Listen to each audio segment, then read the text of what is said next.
আসসালামু আলাইকুম। ২০২৪ সালের ফেসবুকে কিন্তু অসাধারণ এবং খুবই ভয়ঙ্কর একটা আপডেট এসেছে, যেটা সম্পর্কে আমরা অধিকাংশ লোকে জানি না। এখন যদি আপনি আপনার ফেসবুক মেসেঞ্জারটা ওপেন করেন, তাহলে কিন্তু এইরকম একটা set up way to access your chat history এইরকম একটা লেখা চলে আসে। নিচে কিন্তু এই যে ক্রিয়েট পিন এই অপশনটা দেওয়া থাকে। যদি অলরেডি আপনি এটা সাবমিট করে থাকেন, তাহলে আপনি বিপদে পড়তে পারেন। এখন যদি আপনি সাবমিট না করে থাকেন, আসলে এটার কাজ কি, কিভাবে কাজ করে, এটা উপকার না ক্ষতি? এখানে উপকার এবং ক্ষতি দুটোই আছে। যদি আপনি এখানে অলরেডি পিনকোড সেট করে থাকেন, যদি ভুলে যান, তাহলে আপনি বিপদে পড়বেন। এখন আমি এখানে যখন ক্রিয়েট পিনে ক্লিক করব, আপনারা দেখতে পারবেন এখানে কিন্তু সরাসরি একটা পিন দিতে হবে। এছাড়াও এখানে কিন্তু দুইটি অপশন আছে। আমরা যদি এই যে মোর অপশনটাতে ক্লিক করি, তাহলে এখানে কিন্তু তিনটি অপশন চলে আসে।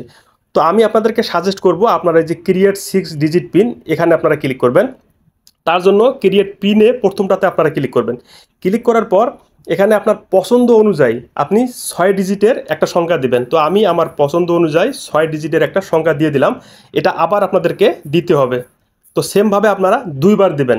এবং অবশ্যই এই পিনকোডটা কিন্তু আপনাদেরকে মনে রাখতে হবে, অথবা কোনো এক জায়গায় আপনাদেরকে লিখে রাখতে হবে। কেননা আপনি যখন আপনার এই ফেসবুকটা অন্য কোনো ডিভাইসে অথবা সেম ফোনে লগ আউট করে যখন লগ ইন করবেন, তখন কিন্তু পাসওয়ার্ড, ইমেল নাম্বার, জিমেল সব কিছু দেওয়ার পরেও আপনি একটু আগে যে পাসওয়ার্ডটা সেভ করেছেন বা যে পিনকোডটা সেভ করেছেন, সেটা কিন্তু চাইবে। সেটা না দেওয়া পর্যন্ত আপনি কিন্তু লগ ইন করতে পারবেন না। তো খুবই ইম্পর্টেন্ট এই লগ ইন পিনকোডটা। তো অবশ্যই আপনাদেরকে মনে রাখতে হবে। আপনি যদি অলরেডি দিয়ে থাকেন, তো অবশ্যই আপনি যে কোনো একটা ডায়েরিতে লিখে রাখবেন। তা না হলে পরবর্তীতে আপনি আপনার ফেসবুকটা অন্য কোনো ডিভাইসে কিন্তু লগ ইন করতে পারবেন না। তো ভিডিওটা ভালো লাগলে অবশ্যই শেয়ার করবেন, যারা জানে না সবাই যেন শিখতে পারে।